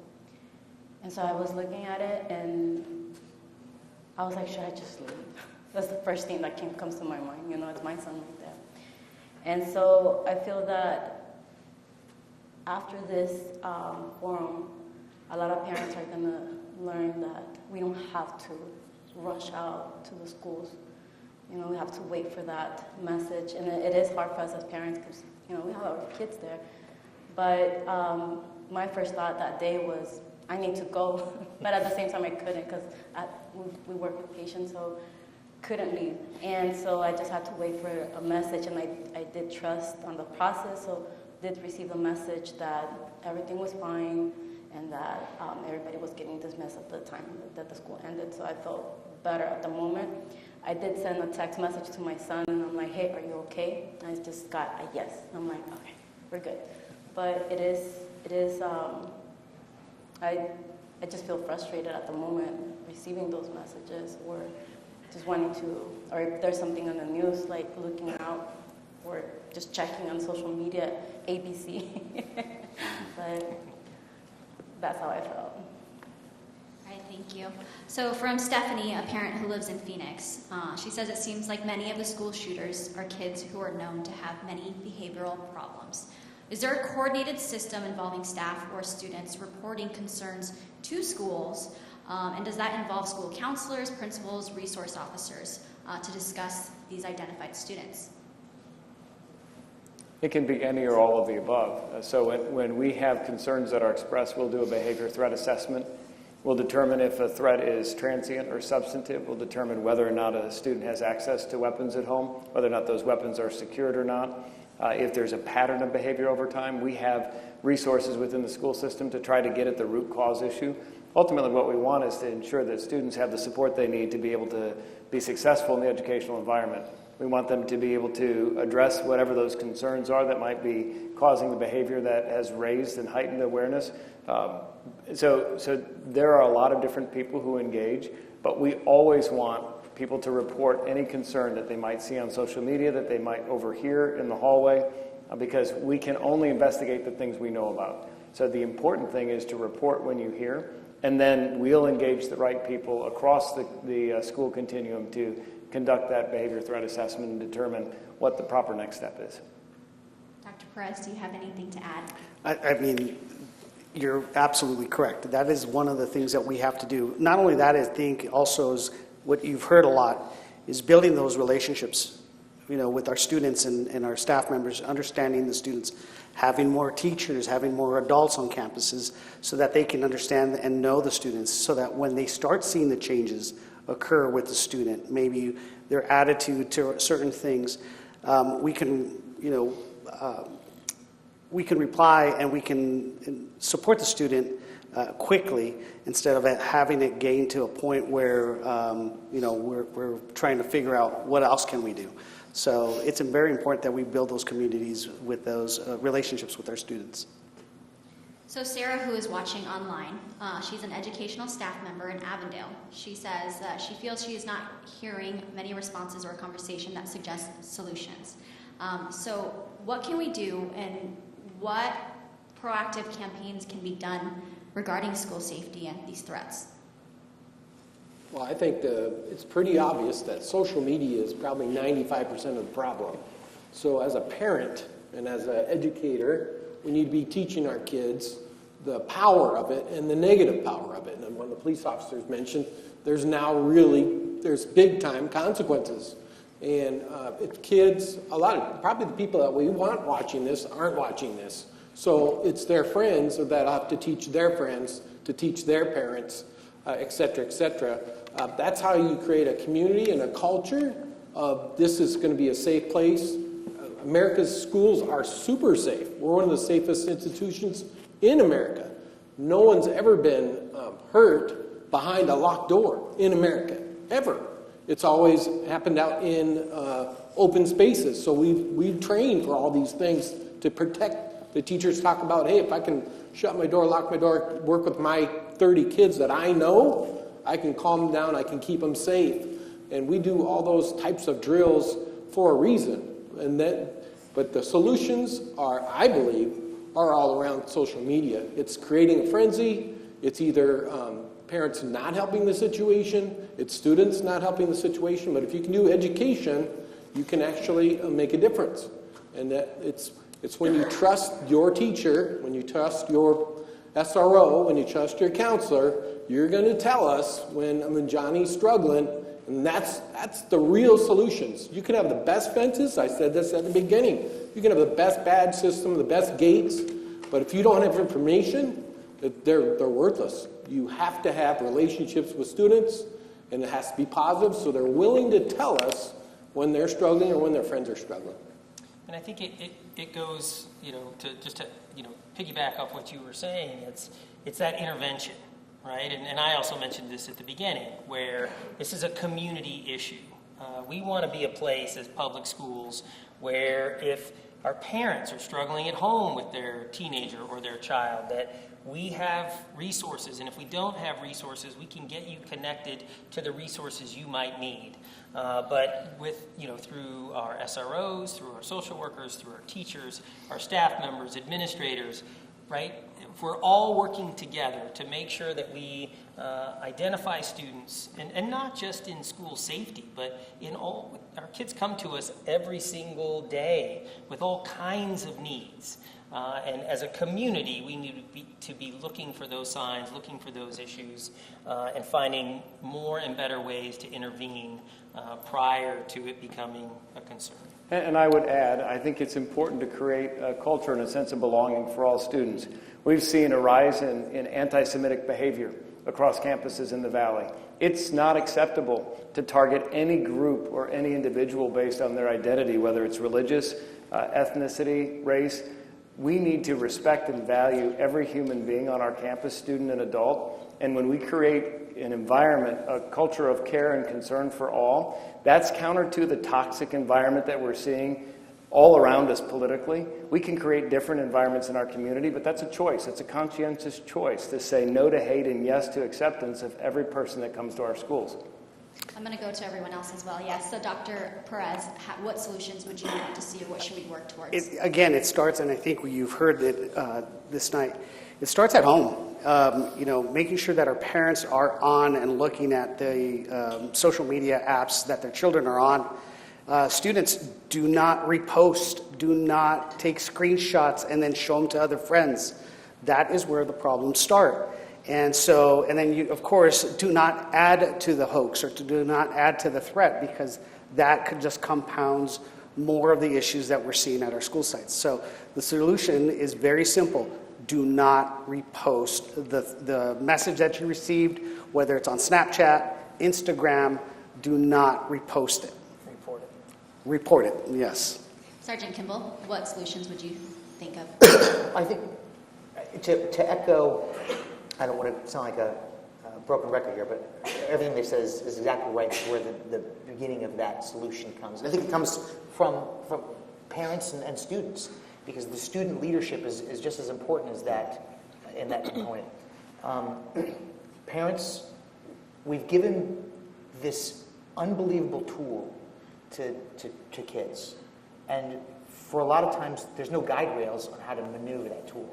They've been given something that is so vastly beyond their capability to understand, and there's no rules in how to use it or govern its behaviors. So by the time the police get involved, for the most part, some of the damage is already done. We can mitigate some of that on the front side by making sure that these kids have the education and the guide rails from their parents in terms of responsibly using the internet. Parents, be aware of what your kids are posting on the internet. Be aware of your kids who they're communicating on the internet. I think Commander Yorn mentioned that there's a different persona that they sometimes are presenting on the internet. Be aware of those things. Now, what is our solution to it? It's hard, because we want to be a part of these communities and we want to be a part of these solutions. But when we send out messaging, the people that we're trying to reach aren't watching PPD Instagram or PPD Twitter or X. They couldn't care less what we have to say. So we are trying to actively engage with communications directors from several districts to be at least a part of a student-run media campaign addressing how difficult these challenges are. So it's not coming from the police, because nobody listens to us. But it's coming from the students, and it's coming from, I mean, that's the messaging is who it is. Kids respond to, and everybody responds to, criticism from their peers more than from some governmental entity. So if your peers are giving you feedback or telling you that the behavior that you're demonstrating is unacceptable, that generally tends to have more credence and carry more weight. So we want to be a part of empowering schools and students to push out the messaging, this isn't acceptable anymore, it's not funny, and it's counterproductive to improving the safety of our schools in Arizona. Amanda Irwin. My suggestion would be, and obviously there's not a one solution to all of these situations, but involvement. You know, we have a lot of parents that are overly involved, very involved in everything. They're going to every kid's school practice, but we have a lot of parents that are not involved. And I understand parents are, you know, trying to put food on the table. They got a lot of stuff going on. But majority of the schools have events of some sort. Don't just drop your kid off at school and then pick them up at the end of the day, or the bus picks them up. Go to the events, get to know the teachers, get to know the staff, get to know your SRO at the school, and get to know other parents. You know, we tell them, like, reach out to us, we can provide them resources. There are so many resources with other parents within your school that you can reach out to. You know, make a Facebook group with your school's parents on it. If there's a lockdown, you have resources. So you say, you know what, I don't want to go to the school to bother the school while they're in lockdown. So me and a couple parents are going to go wait at the McDonald's three streets down, and we're just going to wait. So you're not alone when you're sitting there going, what do I do with my kids? I'm scared. Reach out, rely on other parents, and so that if a parent is struggling with their child, they're comfortable reaching out to you too. And so there's a lot of doctors and psychologists and lawyers and everybody within your school resources that you can use as well, other than just what we're able to provide. Melissa? I'm going to echo everything that they've said and add that I think we as adults hold a lot of responsibility too. The things that our students hear, just in media, across the board, from parents, from other adults, those bleed into our classroom. And so there is a lot of blatant misinformation and downright hateful things being said about public schools right now across our country, and students internalize that. And so I like that Dr. Menzel brought up the anti-Semitic hate. We see a lot of that. We see a lot of hate against our LGBTQ plus students. And so students are internalizing that. They're bringing that hate in, and I can see how what they're hearing is then now becoming this threat against schools, because they're seeing schools as constantly being the enemy. It doesn't matter who it's coming from, but my students are 14, their brains are not fully developed yet. They hear something, they're not going through those critical thinking steps that I've been teaching them quite yet, but they are seeing it as true. And so that is translating to a lot of hatred in our schools that's not necessary. We adults can change that. Trina?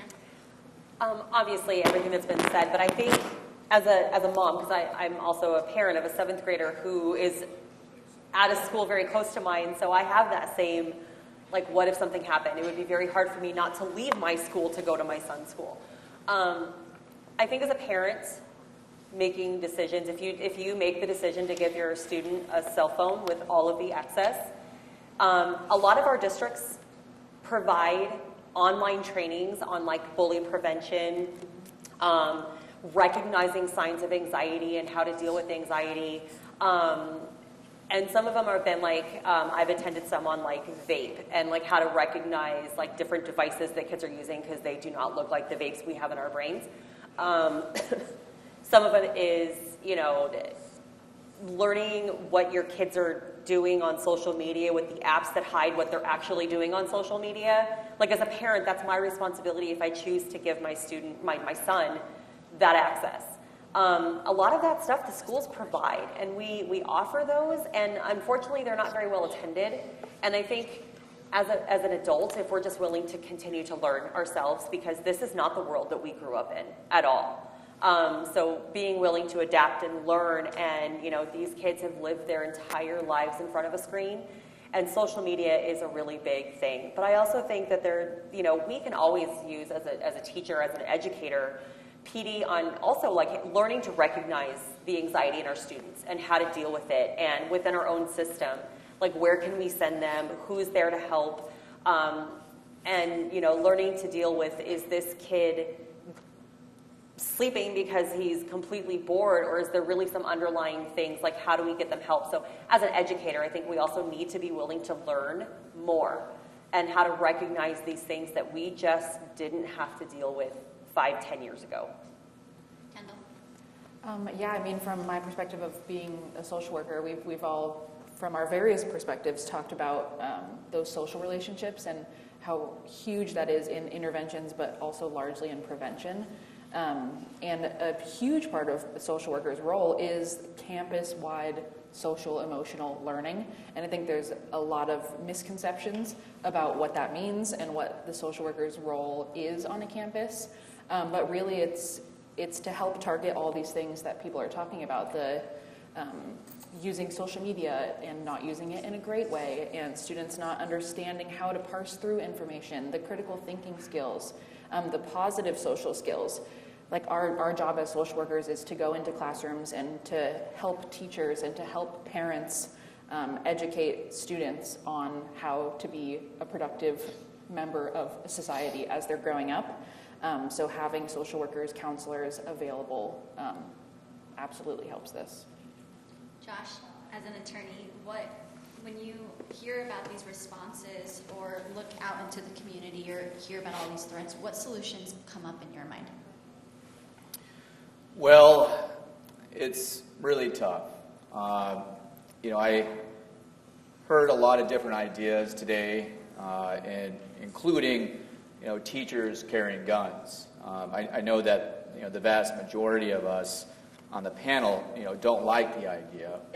However, I think at some point we have to really think outside the box. And, there's a certain deterrent effect when a well-trained teacher who is trained, like, for instance, when I was a prosecutor, I trained with the Phoenix Police Department. I learned how to shoot. I learned how to carry a firearm. When I was prosecuting the Aryan Brotherhood, there was a hit out on my life, and so I had to learn how to protect myself. And I'll tell you, like, you can learn how to do things carrying a weapon, even if you're not a police officer. And it would be, especially if the teachers are working with the police officers to learn what to do in an active shooter situation. For teachers who want to be involved, I'm not saying that teachers who don't want to possess guns should be involved, because they shouldn't. But teachers that should or that want to be involved, there is an idea there that this is what your role is going to be until the police officers arrive. This is exactly what you're going to do. The police officers know who you are because you're already working with them and they trained you. And God forbid if there is a situation where a teacher has to use lethal force and they do so, and let's say they are correct, that is going to bring with it a certain deterrent effect on future shooters. I know that guns are certainly controversial, but when only the bad guys have guns, the good guys get hurt. And it may be something that we should consider as long as guns are obviously legal and people possess them. Thank you. Adelina, as a parent, what solutions do you want to see or that you think of? Well, it is a controversial topic, and I as well respect at the schools where teachers can carry a gun and the ones that don't want to carry a gun. And something that just came to my mind was about self-defense classes. Something that they can actually use and learn to help themselves while in a situation Also, I feel that something else that might be beneficial is that it is a learning experience for right now, as from everything that we've been going through, but maybe more education on parents. And we have to think about too that not everybody's tech savvy, so not everybody is good with the computers.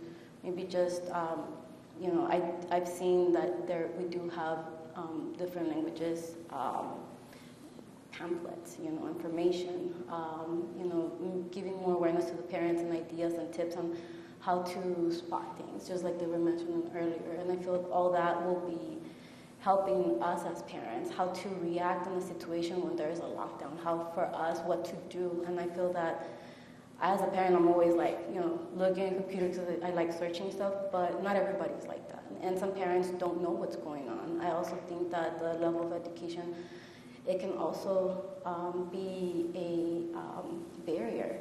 We just don't know what we're gonna do with our kids, and when something is happening where the neighbor is saying, you know, hey, did you hear what happened at the school? And you know, parents get frustrated and they just want to drive to the schools and, you know, try to figure out where's their kid, and you know, it just becomes frustrating. But I feel that if we provide more information to the parents on, you know, it doesn't have to be like, it just can be something very basic, and what to do on the lockdown, what happens when there's a drill, what parents need to do, you know, giving us like the reassurance, yes, there is going to be this text message, yes, there's going to be this email, wait for that, and we'll communicate if there's anything going on with your children. And I feel that might help. Thank you. So Samantha, as a student, what could school leaders do? What can the community do to help your peers listen and take all of this advice? As a student, I believe that the relationships with the teachers and having a good bond with them, the relationship is a really big thing. I have some teachers and some staff there that I trust and I know I can go to when I'm like having a problem with something or the threats are bothering me. And also considering having an SRO, a schools resource officer. Our district, or maybe some of the schools in our district does have one, but our school doesn't. But I do believe that we can consider having one, and maybe like having like a meeting or something to talk about the threats, or if they're seeing something, and to, yeah. Do you feel like, I'm just trying to understand how we can get students to understand that, you know, these threats are not a joke. Do they need to make TikTok videos to put it out there to them? Like, what is the messaging that is effective for this stuff?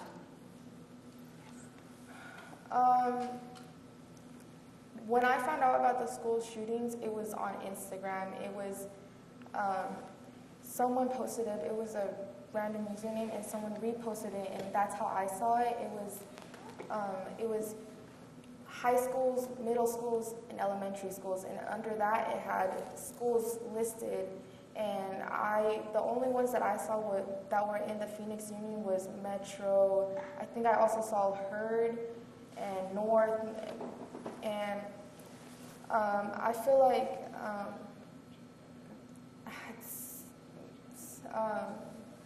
thinking about having like a meeting or something, talking about how the teachers can talk to the students and tell them that this is really a big thing, and to talk about how they're going to say it to make it that it's true and believable. So let's say a student comes across a threat on social media. How are they supposed to report that? Let's say if they're at home, what do they do? Or if they're at school, what do they do? I think all of us have anonymous tip lines. Yeah. So that's one way. Obviously, your parent probably has contact of a cell phone from a teacher, or they or someone in the school community. Obviously, they could contact the police department as well. That works, because in the end, that's who we're going to call. But most all of us have anonymous tip lines that can keep you totally anonymous, and you just tell the story of what you know, and then we investigate it. I don't know if you want to add to that? I would just say, if you're talking about students, if they can, tell their parent, tell their guardian, tell the adult in their life, and let that adult help guide what those next steps would be. And the more specific the report, the better we can respond. So that if we know it's a social media post and there are specific schools that are listed, that allows us to target some things.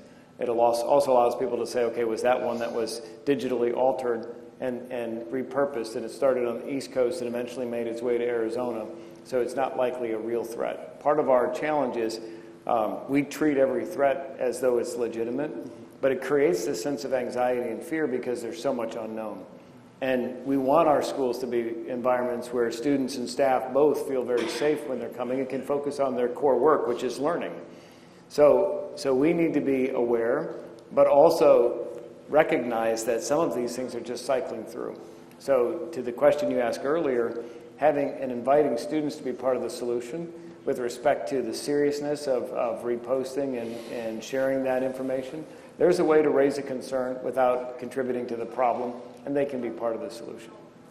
Yeah, I was going to say the same thing. It's just, if it's at home, if the student receives a message at home, report it, show it to their parent or the adult. And then the adult usually will be in contact with the principal or with the administrator at the school site. The administrator usually will inform that parent that they could do two things. They can call Crime Stop to report the threat. They are the ones with the most information, how the student received it. If it's at school site, again, the student should, once again, report it to an adult. The adult will then, the administrator will then begin the investigation process, either with the SRO or with the SSO, to figure out who is the one that is sending it, and then they also have more information on if it's a hoax, if they've seen that threat before. So it's, again, really just reporting it instead of reposting it. School leaders trying to drive this message home, which sounds like the consensus, the parents, the adults in a student's life. How do you reach them if they are not paying attention to these forums or not looking at social media? Again, I think it goes back to relationships. Everything goes back to that. So if the people that we want to see this tonight are not watching it, there are people that are watching it. So when they talk to their peer group and to their community, their neighborhood, you should go back and watch that. They had some good ideas there. That's it.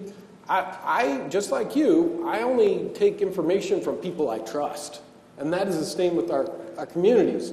So if we all are vigilant on spreading the message that this is important and there's real consequences, there's real consequences to the kids, to our community, to the schools, and it hurts all of us if we don't work together. If it's someone I trust, I'll probably watch it. If it's someone that I have a relationship with, I will believe more often what they're saying. That's kind of what the student is saying is hey, if I can get my peers to say, at our school, this is not going to happen. We're gonna tell an adult when we hear A, B, or C happening. That's how you prevent disaster. It's through relationships. Our parent-teacher organizations can assist in doing that. Those relationships matter. And I think we should be talking about parent rights and responsibilities because they go hand in hand. We're partners in helping ensure that children go through the system and develop their full potential. And so it's about how we understand the nature of what's happening. There's a book, The Anxious Generation, that talks about the true impact of social media and the smartphone from 2010 to 2015 and how it has significantly and negatively impacted both boys and girls in our system, impacted them differently. But there are strategies that we can put in place that help ensure that kids have a safe and healthy childhood all the way through adolescence. But we can't do it if parents aren't engaging in the process as well. And so it's a partnership. And I think in many cases, if you ask students, you know, if the people in the audience have children at home and you go and ask them, you know, if you saw this, do you know you're not supposed to do the next thing, right? I think they would say yes, right? I have heard that message. I have been, right, my teachers have talked about it, my schools have talked about it. The adults in my life have let me know that this is not the right thing. The key is making sure that in that moment, right, that they're thinking about that training, they're thinking about those discussions. Those moments where a student is at high emotion for whatever reason, to just giving them the tools to be able to regulate that emotion and not push that button, not make that post, right? Having other tools to be able to process whatever they're going through rather than what they're about to do. Kendall, do you have anything else to add as a social worker in trying to foster these relationships with parents and trying to get them more involved? Yeah, it is difficult. And of course, like everyone's been saying, there are parents who are very involved, who are there for everything. But also I have had times where a student has made a verbal threat to a peer in the day, and I've conducted the threat assessment, and it's a transient threat, but I still need to inform the parents, and they're not answering. And I can never get a response, and we send a message, but you see it was never read. And there's really, you can send all the messages until you're blue in the face, but if no one is reading them, no one is responding to them, you're kind of talking to a wall.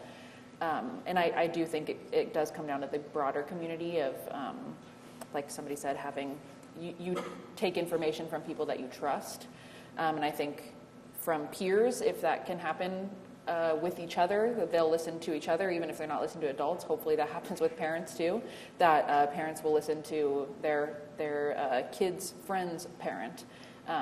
Or maybe they finally have a teacher. And sometimes it takes a lot of people. Sometimes maybe a person isn't listening to me, but they really connect with the psychologist. So that becomes the person that we're most likely to be able to get a message across. So sometimes you have to get creative, but it's worth it to try to do everything that you can to hopefully get through on the home side too.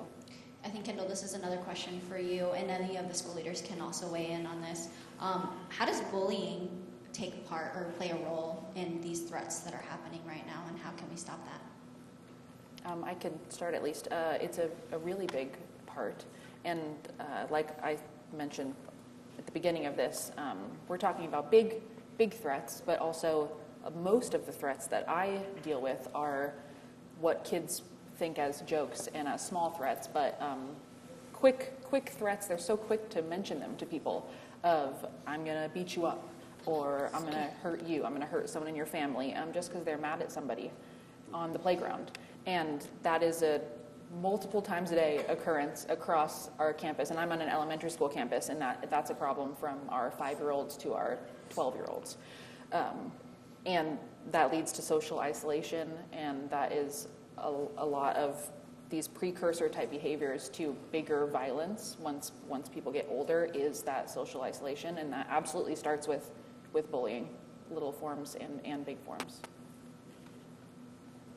I mentioned earlier that all of us, all the school districts, probably in the whole state of Arizona, have some kind of social skill curriculum.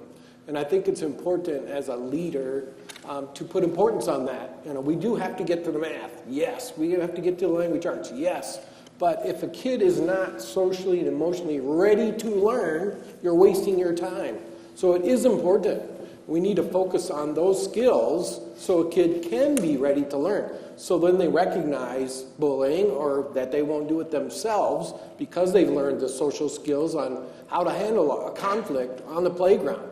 We can teach those skills, and schools are doing a good job of that, and we are learning more and more. The research is getting better and better every year about how to handle and how to teach kids how to solve problems at the lower level where the actual incident is happening.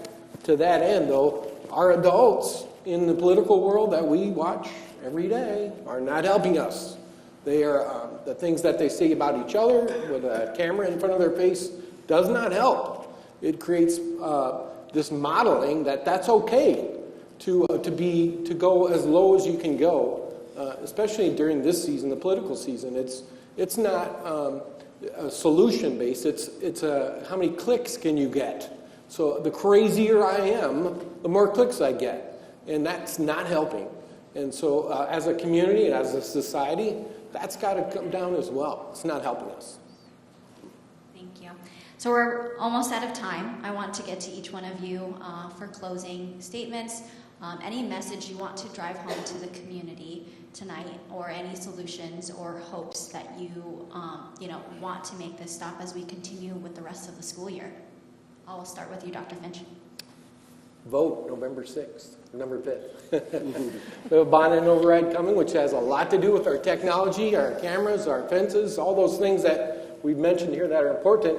That's kind of just step one. Step two is the education side of it, the relational side of it. So be an active community member in your community. Support your local public school. That's where 90% of the kids go. And so when you cross into that ballot box, remember what you're voting for. And some would say, well, I'm from Montana. I paid my taxes in Montana. I don't need to pay them anymore. Well, somebody paid for you in Montana but 30 years ago when your kids went through. So as a society, our public school education system is a fundamental right. It's a part of our democracy. And if we lose our public schools, we will lose our society. Therefore, your ballot matters when it comes to supporting your local public school, because that's where 90% of the kids in Arizona go to school. Thank you. Dr. Menzel? Every day, I wake up to serve the 21,000 students in Scottsdale Unified School District. It's because parents send us their kids with the expectation they're going to come home at the end of the day. They send us their kids with the expectation that they're going to learn and be prepared to be successful and productive adults. We cannot do it alone. We do this together in community. We cannot let fear stop us from doing the things that we know that are right in our communities. And at the end of the day, we hold the power, and we can't cede that to anyone else on social media and those who would disrupt the process. I agree with Dr. Finch. It's really important for people to be engaged. And fundamentally, public education is about how do we create strong, vibrant, and thriving communities, and we only do that together. Dr. Reynolds? Thank you. Thanks for inviting me here tonight. Thank you for all the people who are here and who are watching through the live stream. I think it's really important, whether you are in PV schools or any one of the other districts or municipalities represented here, to remember again, right, that through our partnerships, through working together, through schools, working with parents, working with community organizations, we can continue to provide outstanding learning environments for our kids that are safe, that are engaging, that are rigorous. And to remember, right, when we have conversations like these, it can raise, as a parent, it raises anxiety within me. But to remember that our schools are the safest place that children can be each and every day. And so as a parent, when you send your child out, and you send them to school, you drop them off, you put them on the bus, remember that in every single school, there are more adults on that campus that have dedicated their lives to protecting, to nurturing, to caring for your child than in any other place. So we welcome the continued partnership, and we look forward to the continued conversation. Thank you, Dr. Perez. Again, thank you very much for inviting me here to have this conversation at this forum. Parents, I just want to remind you that our administrators, our teachers, our staff, they are doing an exceptional job investigating these hoaxes, these threats. And it takes a lot of their time when they can be educating their students, when they're doing, looking into these matters.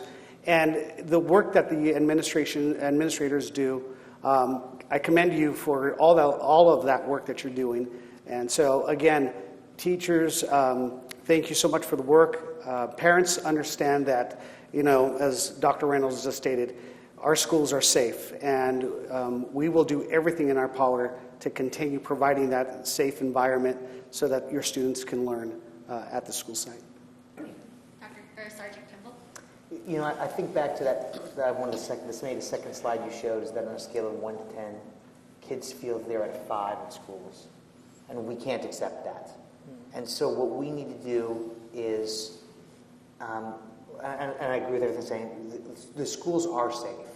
And we need to come together as a community and make that message be known.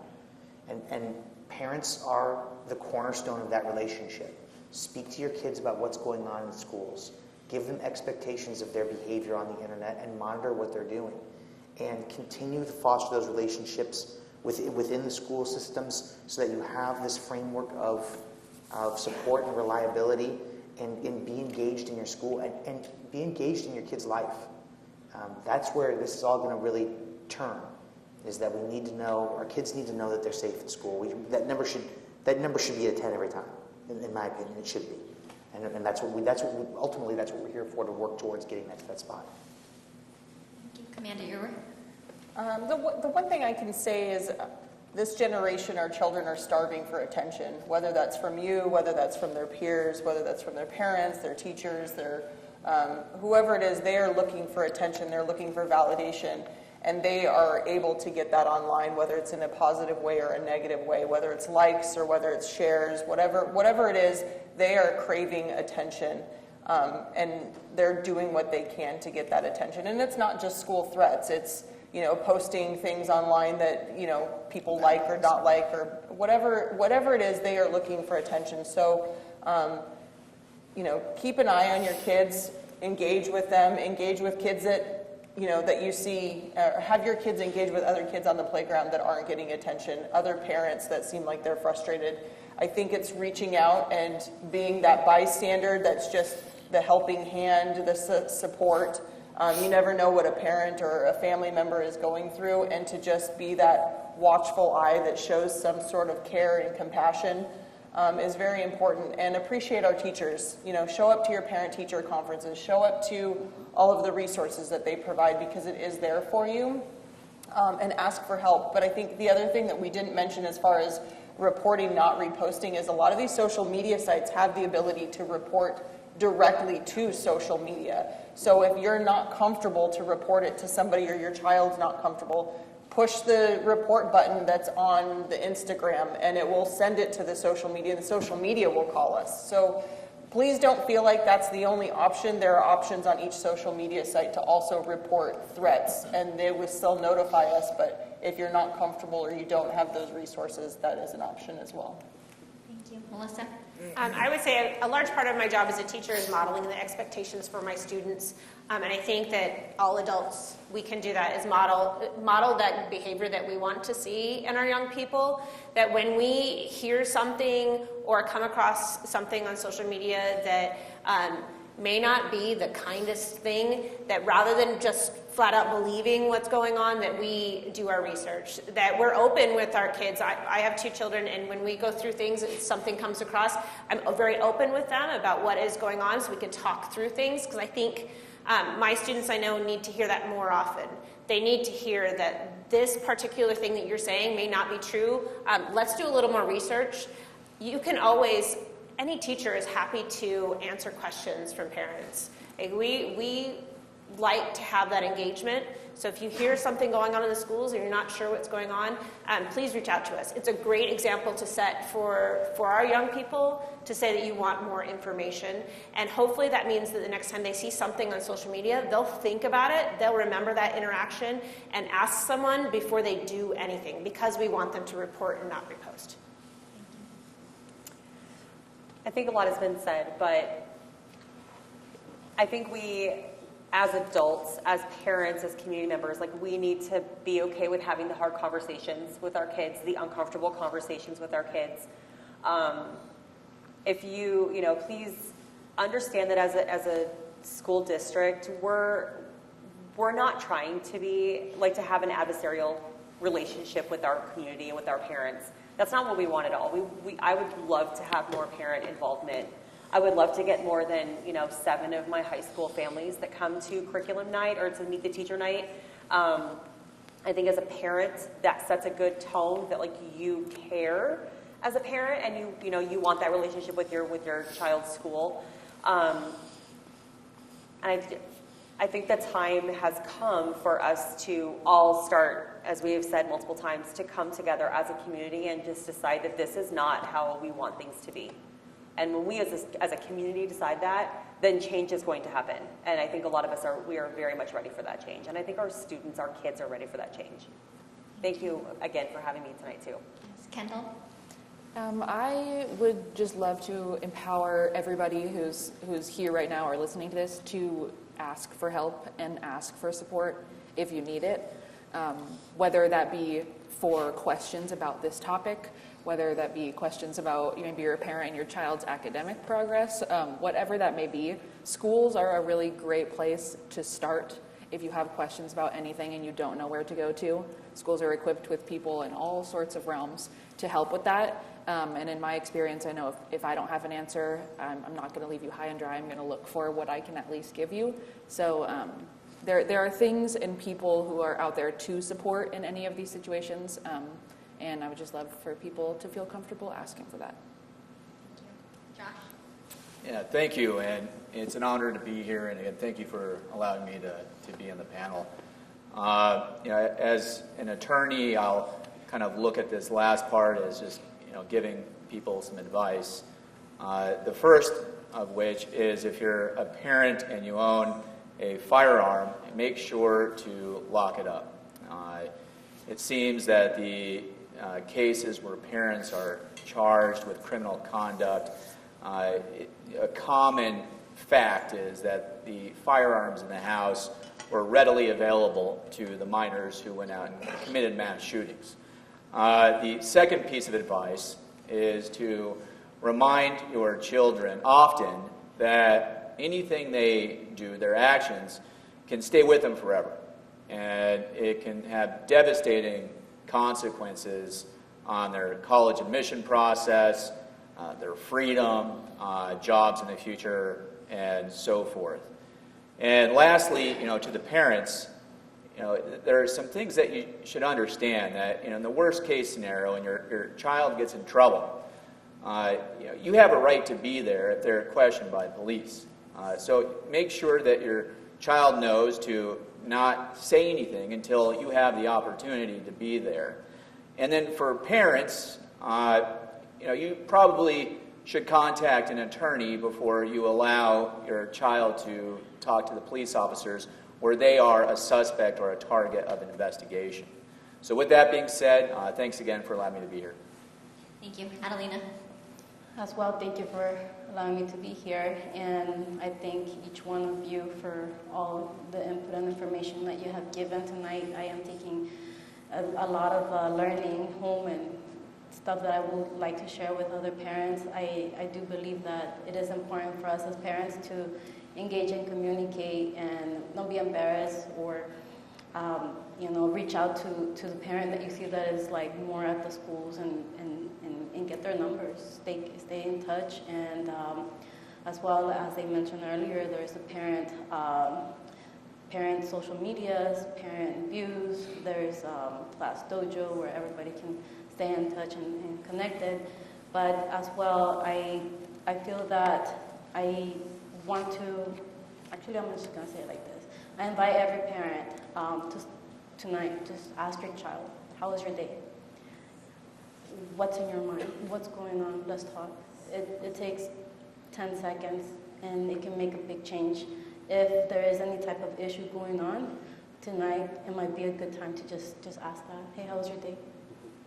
Let's make a pancake. Let's talk. Just something. It just so it can. Sometimes it's just in our chest that just oversee things and just leave them alone. But I feel that talking with them, it'll make a big difference. Thank you. That's good advice. And Samantha?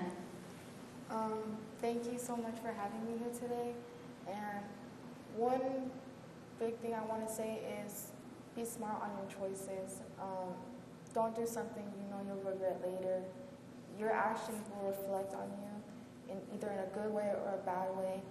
And ask for help if you know you're going to do something you'll regret later. You're always going to have someone to talk to, either social workers, friends, or trusted adults, anyone. And yeah, thank you. Thank you. I appreciate everyone for joining us online and in person. for this. We do have a list of resources. You can also find that at abc15.com/townhall, or you can also scan this QR code. I hope that this conversation tonight helped put some parents, teachers, staff, anyone in the community at ease with everything that's going on. And I hope you all were able to take something away from this, and I hope that we can continue to work towards solutions to try and make this stop in our schools. I want to, again, thank you everyone for being here tonight, and I want to thank the Deer Valley Unified School District as well as Barry Goldwater High School for allowing us to host this year. I hope everyone has a good night.